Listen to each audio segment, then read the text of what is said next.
El siguiente programa es clasificación D, para mayores de 18 años. Dirección de Espectáculos Públicos, Radio y Televisión. Ministerio de Gobernación.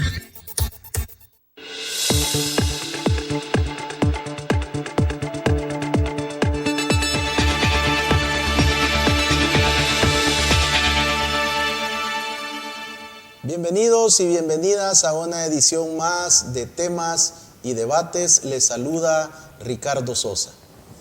Estamos desarrollando una serie de programas en esta primera semana de enero del 2022 para brindarle a través de los expertos, de especialistas, todas las herramientas que a usted le permitan estar equipado y equipada para enfrentar el año 2022 y lograr las máximas bendiciones, sobrepasar las metas y sus objetivos personales y familiares.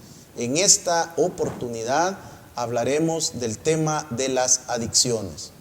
¿Cuáles son las principales en el país? ¿Cómo salir de ellas? ¿Cómo prevenirlas? Que es el principal objetivo de este programa. Y para ello nos acompaña un especialista, un experto, un hombre que ha brindado toda una vida de servicio en beneficio de la sociedad salvadoreña, el doctor Ricardo Cook, quien en este momento es el coordinador del Centro de Prevención y Tratamiento para las Adicciones del Hospital Nacional Rosales. Doctor Cook, muchas gracias por aceptar mi invitación y podernos reencontrar nuevamente y poder brindar esta charla utilitaria para que todos los amigos televidentes y cibernautas puedan enfrentar este año 2022 con una vida libre de adicciones y de toda sustancia que pueda retrasar el cumplimiento de sus metas y objetivos. Muchas gracias por la invitación, Ricardo. Es un gusto estar con usted en este prestigioso medio de comunicación. Qué bonito su nombre, doctor. Sí, cabal, somos tocayos. Somos tocayos y pues gracias a Dios tenemos muchos años de conocernos. También seguimos de cerca el fútbol, cabal, y otro tipo de actividades académicas. El doctor Ricardo Cook se ha desarrollado en diferentes áreas de organismos nacionales del Estado salvadoreño, siempre en función de la prevención de todo tipo de adicciones. Usted recordará también una faceta de él cuando estaba trabajando en la calle. Principalmente era un rostro visible de los puntos de control para los alcotés. Así que es un hombre que ha dedicado una vida al servicio de la prevención. Y esta prevención, doctor, no es prácticamente muy voluntaria, es un compromiso de persona debido también a una parte testimonial que es importante, que usted siempre trata de brindar a través de su testimonio la evidencia de por qué usted con mucha más pasión desarrolla esta labor. Definitivamente, Ricardo, yo tengo ya nada menos este 3 de enero, cumplí 20 años de estar trabajando este tema.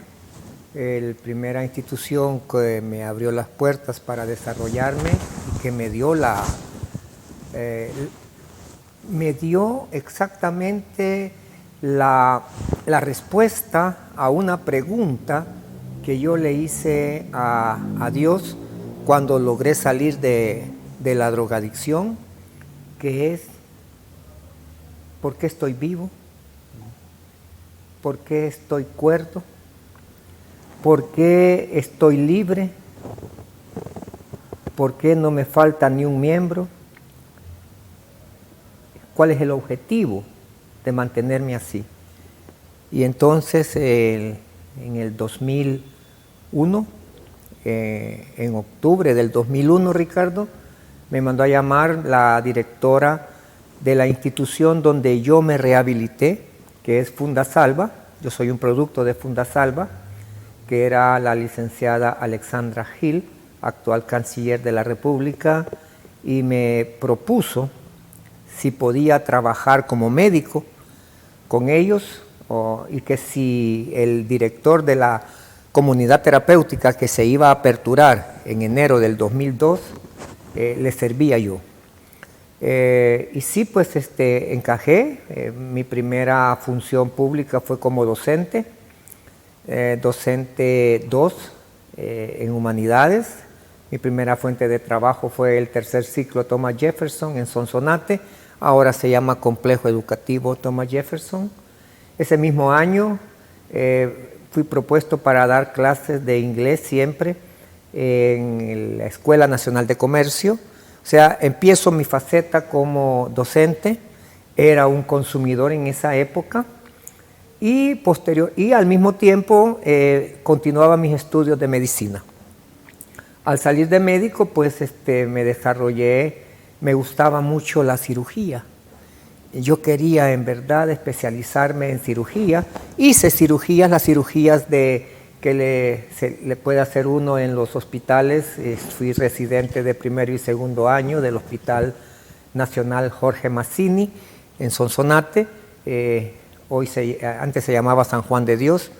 Y posteriormente fui médico forense. Y en 1992 el doctor Juan Mateu me confrontó y me dijo: no podemos seguir trabajando con vos sos un alcohólico, sos un drogadicto y no podés seguir trabajando con la Corte Suprema de Justicia, así que firmame tu renuncia. Firmé la renuncia y seguí consumiendo, ¿ah? Pero llegué a un momento en que toqué fondo y fue Fundasalva, que en 1998 fue la casa donde yo busqué para poder rehabilitarme. En el 2001 se me abre esa oportunidad. En el 2002, el 3 de enero, entro a trabajar y ahí estaba la respuesta. ¿Cuál era el propósito que Dios tenía conmigo? 20 años de trabajar este tema. Es un tema que me apasiona. Cuando oyen la palabra trabajar, como que se siente como que es fatigoso, que es tedioso, que es aburrido. Y no, para mí el trabajo que desempeño es divertido. Yo no lo tomo como un trabajo, lo tomo como una misión. Y del 2002 al 2009 fui coordinador de operaciones del Departamento de Tratamiento y Rehabilitación de Fundasalva. En el 2009 al 2019 fui director de toxicología del Ministerio de Justicia y Seguridad Pública, y del 2020 a la fecha soy el coordinador del Centro de Prevención y Tratamiento de Adicciones del Hospital Nacional Rosales. Estos CPTA los auspicia Fosalud, que es para los cuales yo laboro. Doctor, cuando usted habla de esa etapa de 1998 hasta que usted termina su programa de recuperación y rehabilitación, perdió el empleo, quedó sin trabajo. ¿Qué sucedió en esa etapa, doctor? Para los médicos, Ricardo, perder una fuente de ingreso es perder simplemente eso, porque tenemos la oportunidad de poner una clínica y desarrollarnos en el ámbito privado. Eso fue lo que hice.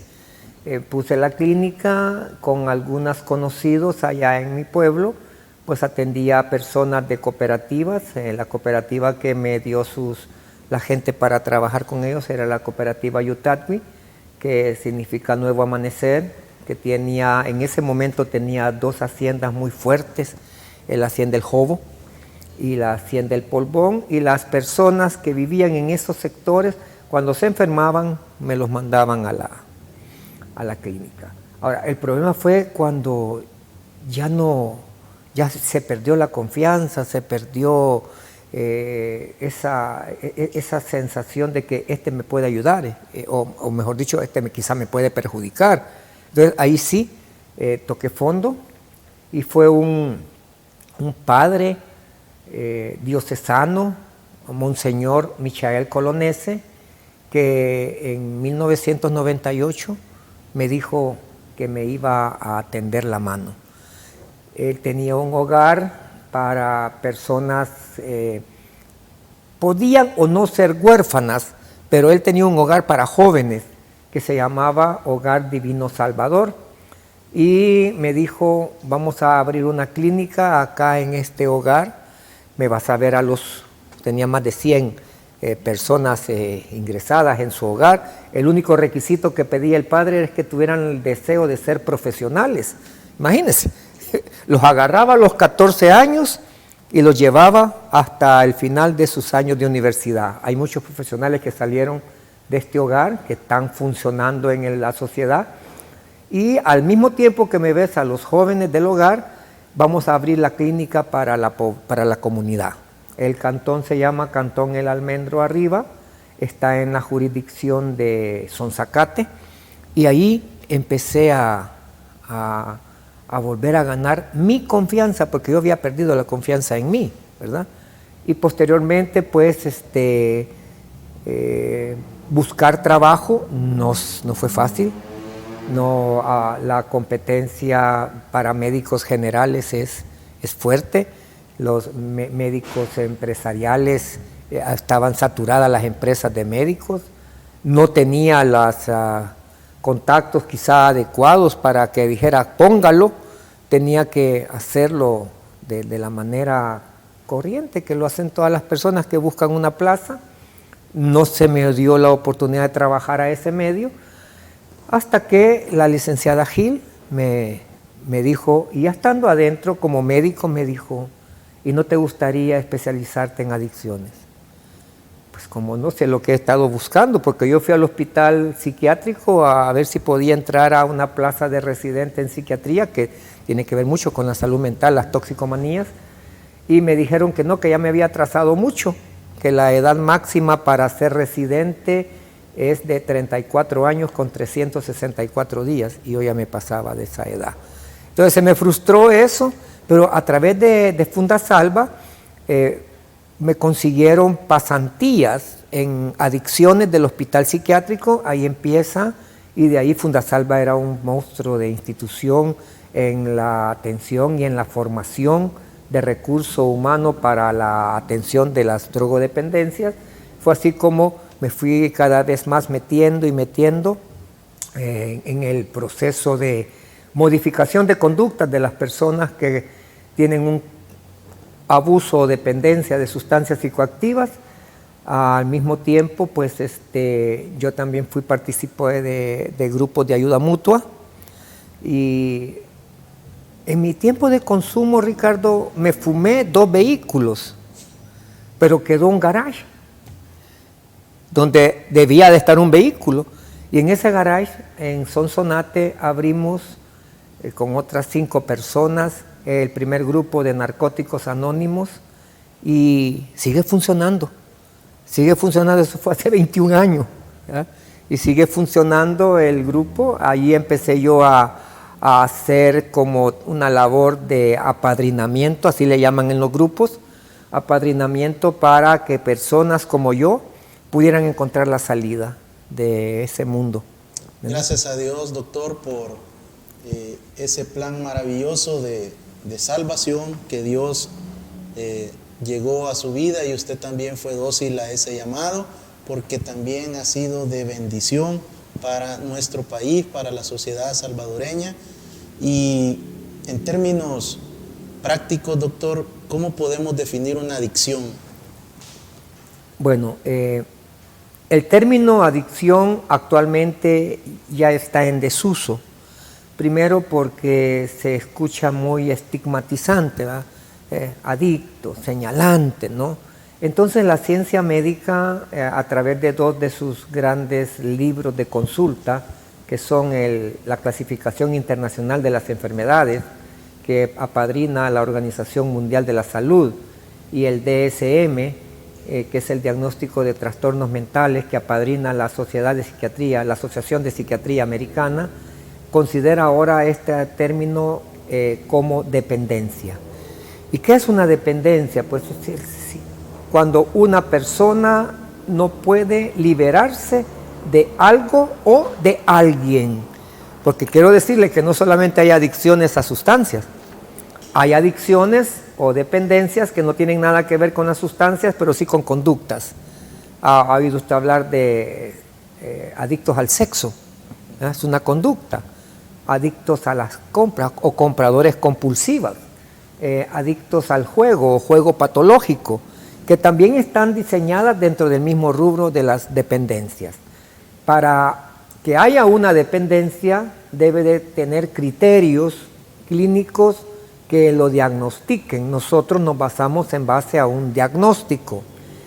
Hay dos términos importantes a desarrollar. Uno que es el abuso o consumo perjudicial y el otro que es la dependencia. Para ser dependiente de algo tiene que haber un tiempo de estar frecuentando esta conducta. Hablando de las sustancias, se refiere al consumo recurrente por 12 meses o más de una sustancia en la cual se puedan detectar 3 de los siguientes 7 criterios. El primer criterio es tolerancia. Eso quiere decir que la persona va a ir necesitando cada vez más y más de la sustancia para obtener los efectos que le produjo al principio. Hablando de la sustancia que más se consume en todo el mundo, que es el alcohol, y la que más problemas puede dar, usted que es criminólogo lo sabe, para poder desarrollar la dependencia de alcohol tiene que haber esto que lo llamamos en el caló popular ladrillo seco. Persona que toma y no le pega, pero que al principio sí le pegaba, o ya no le pega, es un ladrillo seco. El segundo criterio es síndrome de abstinencia. Eso quiere decir que la persona, cuando interrumpe el consumo de la sustancia, desarrolla sintomatología fisiológica y emocional de retirada. Eso se entiende muy bien como goma, ¿verdad? La persona, después de una embriaguez fuerte, al día siguiente amanece con dolor de cabeza, deshidratado, con calor corporal aumentado, ansioso, y dependiendo del tiempo en que haya estado ingiriendo la sustancia, podría desarrollar hasta convulsiones o delirium tremens. Esto ya son en grados extremos. En la presentación que le envié está esto bien estipulado. Y tercero, estamos hablando de la pérdida del control. Y cuando decimos pérdida del control, no es que la persona se ponga iracunda o que violenta, no. La pérdida del control sobre lo que está ingiriendo. O sea, en buen salvadoreño, esto se llama picarse. Que usted dice 2 que 3, pero cuando viene a ver, ya tiene 12 y no puede parar. Entonces, estos 3 síntomas hacen diagnóstico. El cuarto es deseos infructuosos por detener, controlar o aprender a consumir. El quinto es interfiere en todos los aspectos de la vida, laboral, académica, familiar y hasta la recreativa. El sexto es invierte mucho tiempo en actividades relacionadas con conseguir, consumir y reponerse. Y el séptimo es continúa consumiendo a pesar del conocimiento que hacerlo le hace daño. 3 de 7 hacen diagnóstico. Yo tenía los 7. Y la mayoría de las personas que tienen dependencia tienen los 7. El problema, ¿sabe cuál es, Ricardo? Lo niegan. Los mecanismos de defensa para no enfrentarse al problema son grandes. La negación, la proyección, la justificación son el arma que las personas emplean para no darse cuenta del problema. Muchas gracias, doctor, por compartirnos parte de su testimonio de vida y cómo usted logra, con la ayuda de diferentes instituciones y personas, salir de esta dependencia que usted tenía en aquel momento y cómo inicia en esta labor de servicio, de apostolado por los más próximos en beneficio de la sociedad salvadoreña. Al regresar, conoceremos más puntualmente sobre la compulsión del alcohol etílico por medio del doctor Ricardo Cook. Regresamos.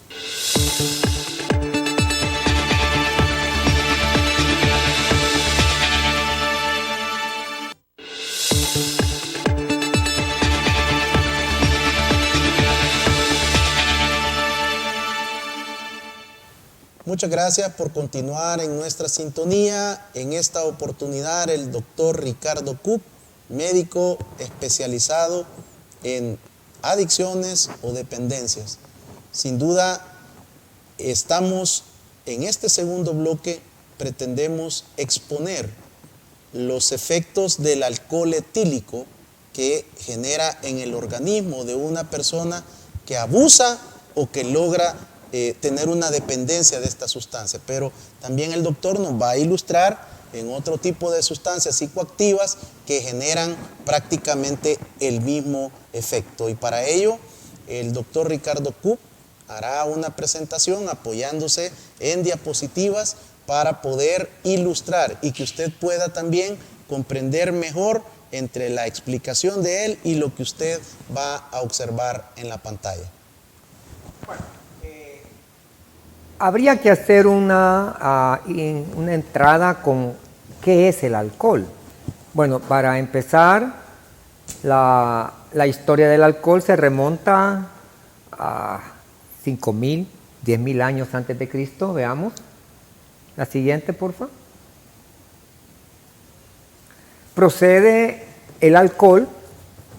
Las primeras bebidas que se empezaron a consumir en el mundo fueron bebidas fermentadas, que procedían de los fermentos de las frutas, y que quizá la primera oleada de alcoholización se da cuando se inventa la cerámica. La cerámica viene a dar la posibilidad de almacenarla, y quizá la primera sustancia alcohólica que se manufacturó fue el hidromiel, que era una miel fermentada. Pero fue en el siglo VIII que unos alquimistas árabes empezaron a desarrollar un artefacto que se ha llamado alambique para poder destilar entonces el alcohol. Con el alambique aparece la destilación, y esto da origen a la segunda oleada de alcoholización, pues ya se podían fabricar alcoholes con mayor grado alcohólico. Recordémonos que las bebidas fermentadas como la cerveza, el vino, la sidra, el champán, la chicha, tienen poca cantidad en grados alcohólicos. Estamos hablando entre 3 y hay cervezas muy generosas que tienen hasta 10, 12 grados alcohólicos. Pero la mayoría de las cervezas que consumimos en El Salvador tienen entre 4.5 y 6 grados de alcohol. Pero con la destilación empezaron a haber alcoholes mucho más fuertes en grados alcohólicos.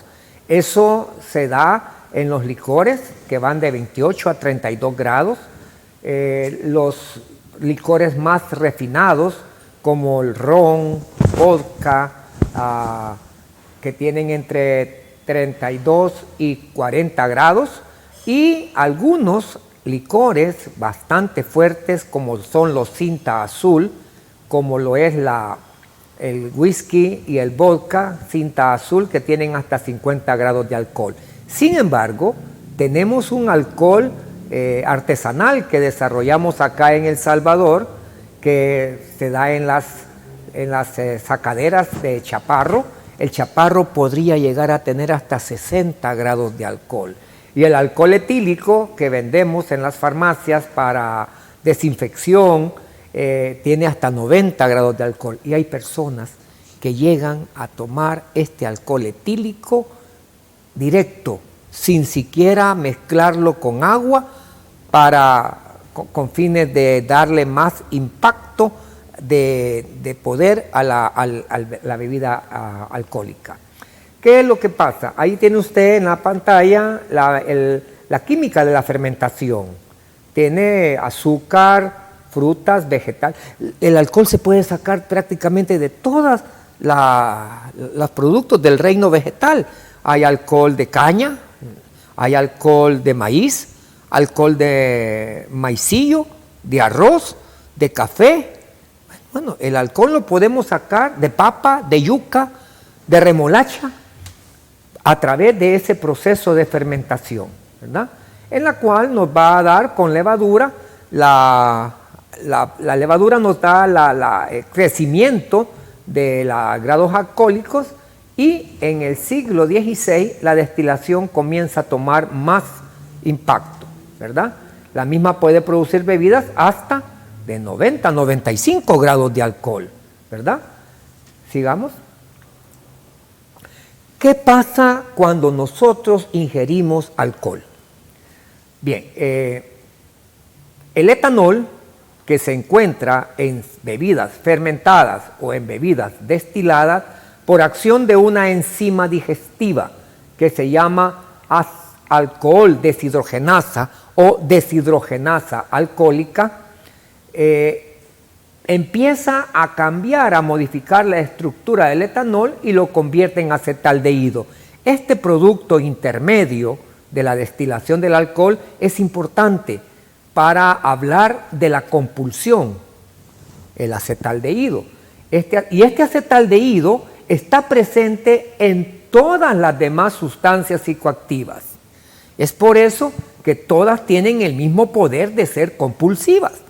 Este acetaldehído, por acción de la acetaldehído deshidrogenasa, va a convertirse en sus productos finales, que son ácido acético, o sea, acetona, dióxido de carbono y agua.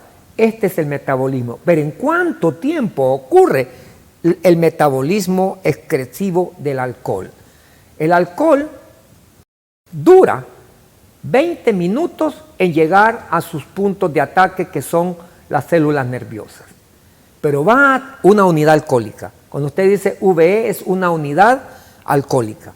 Una unidad alcohólica que puede ser un trago sencillo, o sea, de 30 cc o una onza. Una cerveza de las normales, porque los botellones que venden ahora ya no es cerveza normal, ¿verdad? Una cerveza de 333 ml. O una copa de vino de 50 ml. Esas aumentan la concentración de alcohol en sangre en 25 miligramos sobre decilitro. Y eso puede estar funcionando ya en todo el organismo a los 20 minutos. Pero va a tardar entre 60 y 90 minutos en eliminarse. Eso quiere decir que la persona se intoxica porque no permite que se elimine la primera unidad. Si las personas tuvieran un consumo moderado, si no nos picáramos, pudiéramos darle tiempo entre una y otra para poderse eliminar. Hay personas que llegan a una reunión que va a durar unas 3 que 4 horas y se toman 2 o 3 tragos. Esa persona sale sobria de esta reunión. Pero hay personas, como lo era yo, que llegaba a una reunión y era tomando la primera y se despertaba el mecanismo de la compulsión y ya perdía todo objetivo, la reunión a la que estaba invitado, la cena, perdió objetivo la comida. Y esta eliminación es distinta en hombres y mujeres. La Organización Mundial de la Salud recomienda, para tener un consumo moderado de bebidas alcohólicas, no sobrepasar 3 unidades alcohólicas en el hombre y 2 en la mujer. ¿Por qué razón a la mujer le reprimimos una unidad alcohólica? ¿Por qué menos? Porque la mujer tiene un metabolismo más lento de excreción de alcohol. Tiene que ver con la grasa corporal. El alcohol no es liposoluble. Es más, la grasa evita que se elimine. El hombre tiene más agua y el alcohol sí es hidrosoluble. O sea que en el hombre se elimina más rápidamente y va a depender de la boquita que estén comiendo los consumidores. Porque si están comiendo boquitas de patitas de cerdo, costillita de cerdo, sopita de mondongo, cosas muy grasosas, eso va a impedir la eliminación. Que aquellas que están comiendo productos lácteos, como queso, o que están hidratándose después de una ingesta alcohólica, porque se está eliminando más rápidamente. Eso tiene que ver mucho en la hora de parar a alguien y hacerle la prueba de alcosensor. Posiblemente han tomado lo mismo, un hombre y una mujer, pero el hombre lo ha eliminado más rápido que la mujer, y la mujer ha sido infraccionada. Veamos. Otra cosa también es que la deshidrogenasa alcohólica en el hombre empieza a metabolizar el etanol desde la boca, mientras que en la mujer lo hace hasta en el duodeno. O sea, ya ha pasado una parte del metabolismo digestivo sin estar metabolizándose. Los límites, ahí decíamos, los límites de la clasificación de los bebedores podrían ser moderados, 2 que 3, así como decimos, 2 que 3, pero ya cuando la persona empieza a ingerir más cantidad de alcohol en menor tiempo, y aquí tenemos otra clasificación de bebedores, el bebedor experimental. La mayoría de nosotros hicimos ingreso a esta vida por experimentar, por probar, y de aquí viene una de las características psicológicas de la dependencia. ¿Cómo nos fue la primera vez? ¿Qué logramos hacer esa primera vez? ¿Nos gustó o no nos gustó? ¿Nos pusimos en vergüenza o logramos salir bien? Y aquí viene lo primero, que es el reforzamiento positivo. Si en la primera vez que tomamos nos dio felicidad, nos dio placer, nos permitió resolver situaciones como la timidez, o nos integramos, socializamos, ¿nos fue bien? Entonces eso es un reforzamiento positivo. De ahí viene el consumo ocasional. Como nos fue bien, sigámoslo haciendo. Lo seguimos haciendo y la persona lo hace ocasionalmente. La mayoría de gente dice, no, yo en ocasiones, pero esas ocasiones son casi todas las semanas. Y lo que es consumo ocasional es cuando la mayoría de la población realiza esta conducta. Estamos hablando que en El Salvador hay 4 momentos en que como que se disparan los niveles de alcoholización. Acabamos de pasar uno. Navidad, Año Nuevo, Semanas Santas, las fiestas de agosto, pongámosle las fiestas de cada pueblo, ¿verdad? Como posibilidades de ingesta excesiva. Pero ahí viene el consumo habitual, ya se hace un hábito de fin de semana, un hábito de ir a la playa, ya la persona incorpora el alcohol como parte de su vida, su estilo de vida. El estilo de vida de la persona está íntimamente vinculado con la ingesta de bebidas alcohólicas. Aquí no estamos diciendo si abusa o no, pero sí ya el estilo de vida. ¿Cuándo ocurre el abuso? Cuando ya interfiere con actividades laborales, cuando ya interfiere con actividades académicas, domésticas, cuando ya tiene problemas, por ejemplo, conducción peligrosa, cuando consume a pesar de los riesgos, consume cuando ha manejando, consume cuando se va a la playa, consume andando armado y sigue consumiendo a pesar de los problemas que le ocasiona. Entonces, aquí tenemos abuso. La persona se hace abusadora. Y de tanto abuso en abuso, cuando hablamos de que lo hace en todos los actos de su vida, estamos diciendo que los factores bioconductuales, por ejemplo, yo le pregunto a alguien, coctelito de concha, ¿en qué piensa? Inmediatamente viene el condicionante clásico, cerveza, ¿verdad? Esto está ya condicionado. Vamos a la playa, ¿qué vamos a llevar? ¿Ah? Vamos al estadio, ojalá no haya ley seca. O sea, cosas así, ¿no?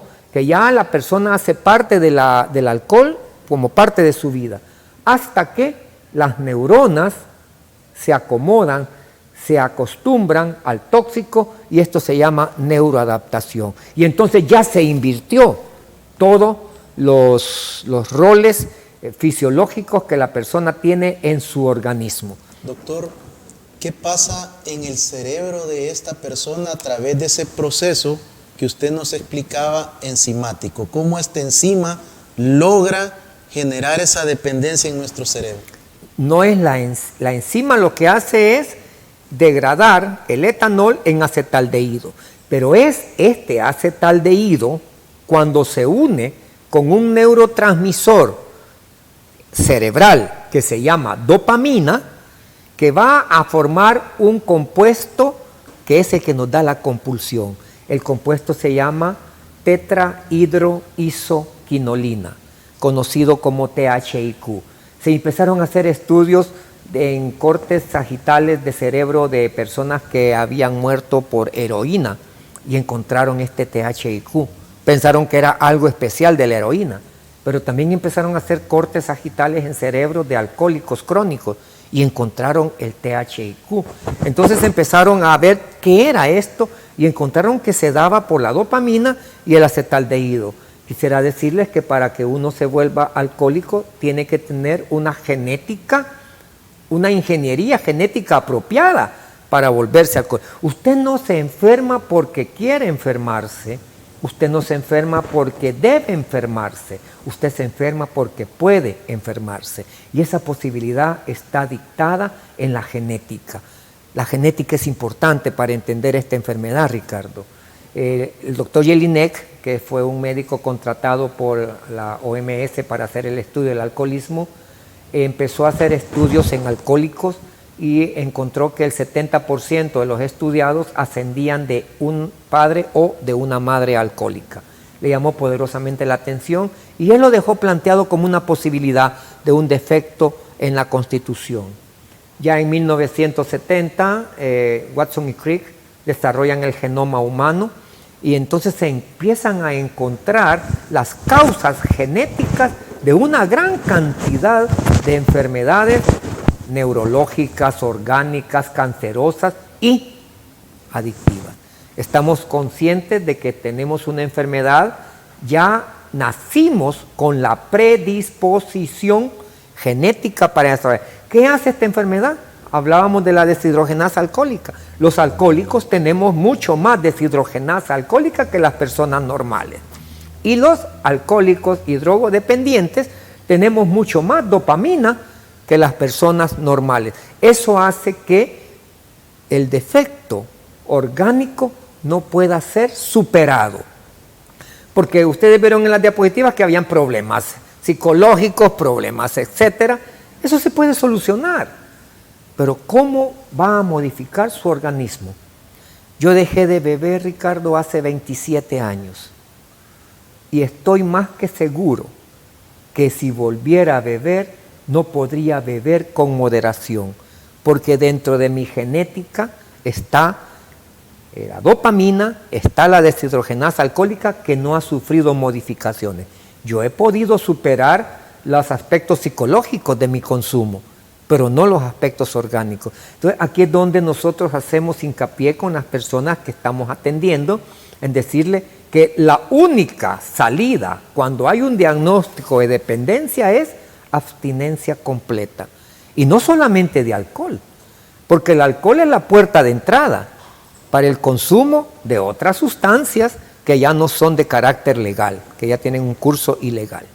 Doctor Cook, ¿por qué usted nos expone ya esto a través de estudios científicos, de la parte genética, todos los estudios, ensayos científicos, journal y todo lo que se ha podido determinar y avalar por la OMS? Pero ¿por qué en una familia que el abuelo, el papá fueron alcohólicos con dependencia, por qué no todos los hermanos son alcohólicos? Ricardo, yo tengo 9 hijos. Ninguno es consumidor.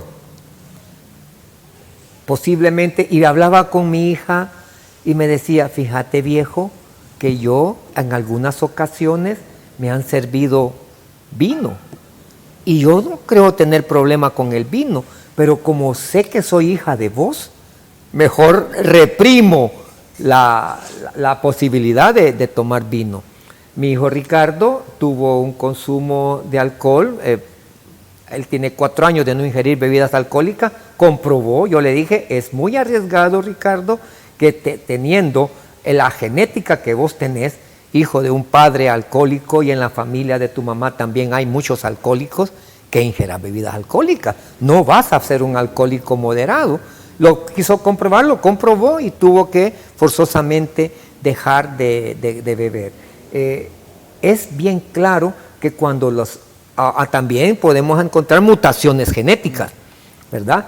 Por ejemplo, y también podemos hablar de la Biblia, de de lo que hablan de la tercera generación, ¿no?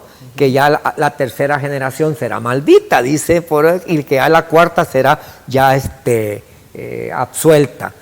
Se puede entender de muchas maneras. Yo quisiera entenderlo más que todo como una aversión. Una anécdota que cuentan que hicieron una entrevista a dos hermanos y le preguntaron a uno de ellos que estaba alcohólico crónico, ¿y vos por qué sos alcohólico crónico?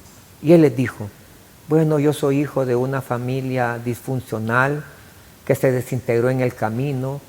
Mi padre nos expuso a muchas vejaciones, violencia. Nosotros veíamos cómo agredía a nuestra madre. Fue un alcohólico crónico y mujeriego, y quizá por eso yo me volví así.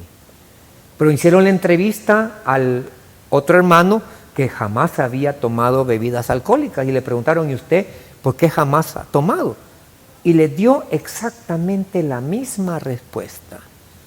Vengo de una familia desintegrada, disfuncional. Mi padre golpeaba a mi madre y nos hacía muchas vejaciones. Fue un alcohólico y mujeriego, y quizá por eso yo no quise seguir ese camino. ¿Entiende? Muchas gracias, doctor Cook, por esta segunda parte en este programa, por explicarnos de esta manera tan clara que nos hemos podido comprender cuál es el mecanismo del alcohol etílico, cómo se genera todo este proceso químico al interior de nuestro organismo una vez el alcohol etílico es ingerido y llevado a nuestro cuerpo. De igual manera nos ha explicado que no importa el tipo de bebida, se convierte en una unidad alcohólica capaz de generar todos estos efectos.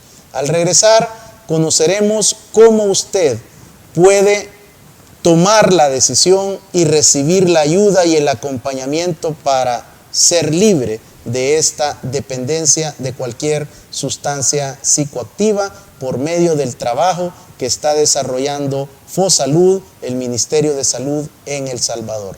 Regresamos.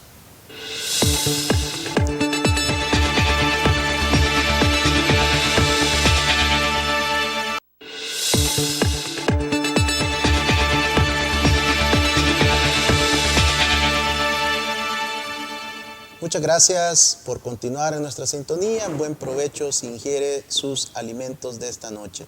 En esta oportunidad, el doctor Ricardo Cook, quien es médico especialista en adicciones o dependencias, como él nos ha explicado. Actualmente, el doctor Cook es el coordinador del Centro de Prevención y Tratamiento de Adicciones del Hospital Nacional Rosales. Doctor, ¿cómo surgen estos centros que, en mi opinión, son una bendición para la nación salvadoreña? El Ministerio de Salud, FOSalud específicamente, están desarrollando una labor titánica, extraordinaria, con hombres y mujeres que están apasionados por rescatar a salvadoreños y salvadoreñas que están con este problema de dependencia. ¿Cómo surge estos centros de atención? Bueno, Ricardo, este año se van a cumplir 15 años de haber sido inaugurados estos centros. En aquel momento no se llamaron CPTA, sino que se llamaron Clínicas de Cesación del Tabaco. Y surgen por una necesidad, porque empiezan a funcionar con el impuesto que se cobra sobre la venta de cigarrillos y productos del tabaco. Pero también este impuesto se le puso al alcohol. Entonces, posteriormente surgen como clínicas que, además de cesación del tabaco, también era cesación de alcohol. Pero viendo la necesidad de también abordar las otras drogas, las drogas de curso ilegal, ahora la apertura es total, ¿verdad? Nosotros atendemos personas que necesitan dejar de fumar cigarrillos, que necesitan dejar de beber o que también necesitan de dejar todas las sustancias. Y también estamos atendiendo a las personas, a los familiares de estas personas que de alguna manera también necesitan algún soporte psicológico para poder entender al enfermo y entender por qué ella ha sufrido porque se hizo dependiente.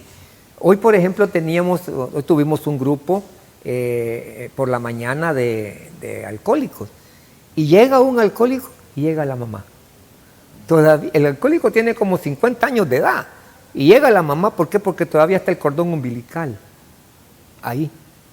En 70 años de edad que tiene la señora, no ha logrado liberarse. Sigue viviendo la vida de su hijo en vez de vivir la vida de ella. Entonces nosotros le damos atención a los familiares de personas dependientes que también sufren afectaciones emocionales, a veces psiquiátricas, por la vida que han estado expuestas por un alcohólico o un drogodependiente. ¿Cuántos centros hay a nivel nacional? Actualmente contamos con 5 centros de prevención y tratamiento de las adicciones estratégicamente puestos. Para la zona oriental se cuenta con el CPTA del Hospital Nacional San Juan de Dios en San Miguel. Para la zona paracentral está el CPTA del Hospital Santa Gertrudis en San Vicente. Para la zona occidental está el CPTA de Santa Ana en el Hospital San Juan de Dios para la zona occidental, y para la zona central y metropolitana hay 2 CPTA en San Salvador, uno en Soyapango en el Hospital Molina y el otro está en el Hospital Nacional Rosales. Nosotros estamos localizados en el edificio de especialidades en la primera planta y somos conocidos como Clínica de Adicciones. Doctor, en esta época estamos en la primera semana de enero del 2022. Hay muchos hombres y mujeres que en este momento están todavía bajo los efectos, el consumo de diferentes sustancias psicoactivas. ¿Cuál es el primer paso? ¿Cómo hacer para llegar a estos centros de atención, de prevención y tratamiento de adicciones? Bueno, nosotros tenemos un teléfono de consulta, se los voy a proporcionar actualmente. El teléfono al cual pueden llamar para poder pedir información acerca de las atenciones que damos en los centros es el 6307 8659. ¿Puede repetirlo, doctor?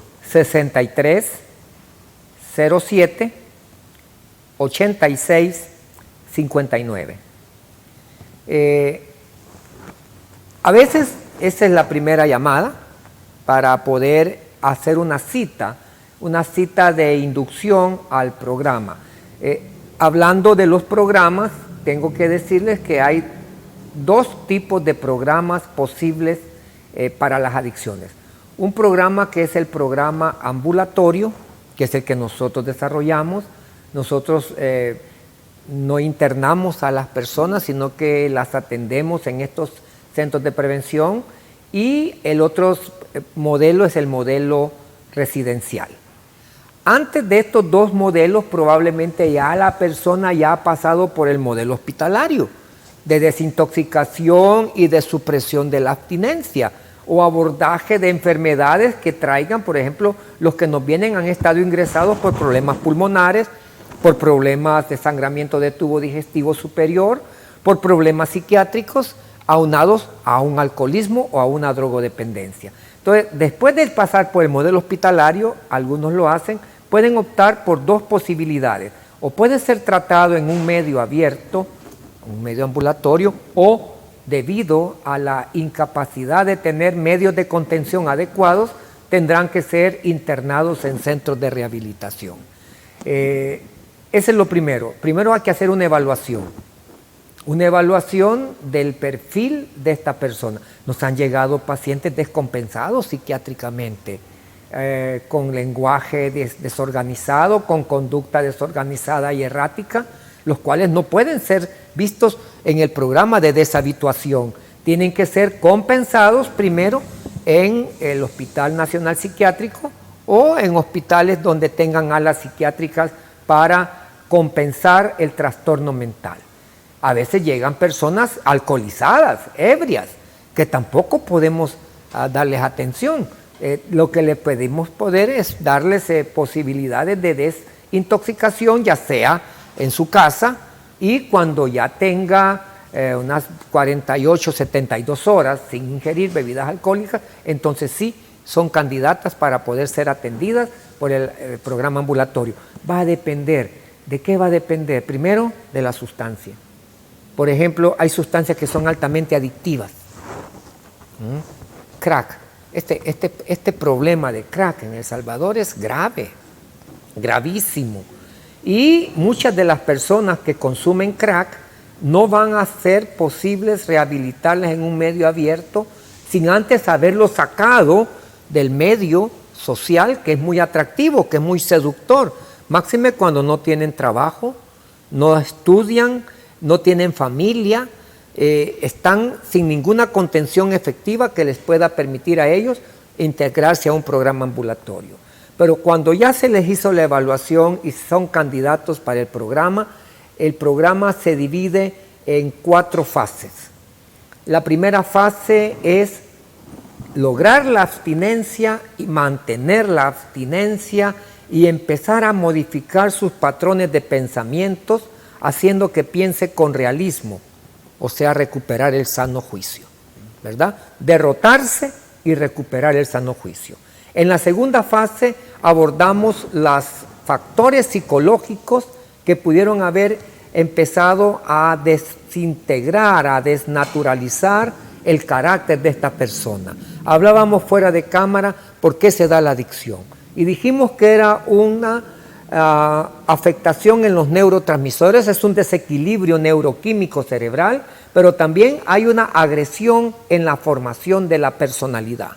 Entonces, en la segunda fase se hacen los repellos, lo que se deba de hacer para superar las grietas de esta personalidad fracturada. En la tercera fase también tenemos que reparar daños que hicimos.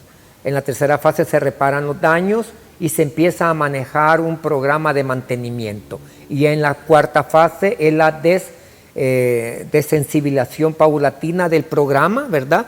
Ya le estamos diciendo, usted tiene que vivir su vida aparte, ya deshabituado, que se logra la deshabituación en 2 años, la persona tiene que reinsertarse al medio social, al medio familiar, al medio laboral, al medio recreativo, ¿verdad? Doctor, tenemos incontables participación de los amigos televidentes y cibernautas en nuestras plataformas. Me comprometo a desarrollar más programas con el doctor Ricardo Cook por su disposición y porque también FOSalud tiene la intención de poder llevar el conocimiento a la población. Pero la mayor pregunta de esta tarde-noche es sobre la prueba del alcotés. ¿Qué mide y por qué el aparato tiene que soplar las personas? ¿Qué buscan los expertos? Bueno, no solo el alcohol, cualquier droga puede ser encontrada en cualquier líquido de secreción interna o externa. Usted puede encontrar cocaína, cualquier droga en lágrimas, en leche materna, en orina, en heces. Lo que hace el alcosensor es, a través de soplar el aparato donde usted avienta aire expirado con contenido alcohólico, lo transforma en la cantidad que debe de tener en la sangre. Por eso es que se hace la prueba de alcosensor. Y esa cantidad no se expresa en grados alcohólicos, porque los grados alcohólicos son características de la bebida alcohólica. Esta cantidad se expresa en gramos sobre litro, peso sobre volumen. ¿Cuánto pesa la sustancia sobre el volumen circulante? O, como lo dan en la mayoría de los aparatos, miligramos sobre decilitro. Entonces, por eso es de que sí se puede medir alcohol, no solamente en el aire expirado, en sangre. Las pruebas de campo que se realizan en personas deben de ser pruebas en sangre para poder determinar si de las otras drogas, ¿verdad? Por ejemplo, usted puede salir positivo en orina a marihuana, pero fumó marihuana hace 3 días y sigue saliendo positivo de marihuana. Eso no quiere decir que ande bajo efectos de la marihuana. Sí, es un consumidor, pero no anda bajo efectos de la marihuana. Entonces se les hace pruebas de campo, que es por gasometría. Esto ya son pruebas en sangre y que deben de ser ordenadas por un juez, ¿verdad? Y deben ser hechas en medicina legal. Doctor, ¿qué pasa con estas nuevas modalidades de cerveza, de esos botellones? La gente es común que en los controles diga, mire, solo 2 me he tomado, o solo 3, ¿y por qué me va a llevar detenido? ¿Qué está sucediendo? El problema es de que esos botellones tienen aproximadamente 2 cervezas y medio, ¿verdad? Porque tienen casi 700 ml y cada cerveza tiene 330 ml, o sea, tienen más de 2 cervezas cada una de ellas, o sea, tiene que multiplicarla. Es más, hay cervezas que tienen, por ejemplo, hay una cerveza artesanal que se distribuye en el Tunco, que tiene 12 grados de alcohol, o sea, casi el triple de una cerveza común de 4.5 grados. Doctor Ricardo Cook, muchas gracias, que Dios le bendiga por su testimonio de vida, principalmente por esa abstinencia, esa lucha día a día de estas 24 horas que usted está nuevamente limpio y está también sirviendo a la población. Qué bendición estos centros de atención y prevención, tratamiento de las adicciones de Fosalud, del Ministerio de Salud, y muchas gracias por explicar, por orientar a los televidentes y cibernautas en esta ocasión. Gracias por la invitación, Ricardo, y aquí estoy siempre para servirles. Amigos televidentes y cibernautas, es importante que usted ahora tome decisiones valientes, que pueda usted tomar esa decisión de reconocer que tiene un problema de dependencia de cualquiera de estas sustancias psicoactivas. Están estos centros de prevención y tratamiento de las adicciones de Fosalud. El doctor Cook ha brindado el teléfono, ha dicho las ubicaciones, ahora está de que usted tome la decisión para poder ser libre y experimentar y recibir todas las bendiciones de Dios que tiene preparadas para usted y su familia en este año 2022. Que el Señor le bendiga.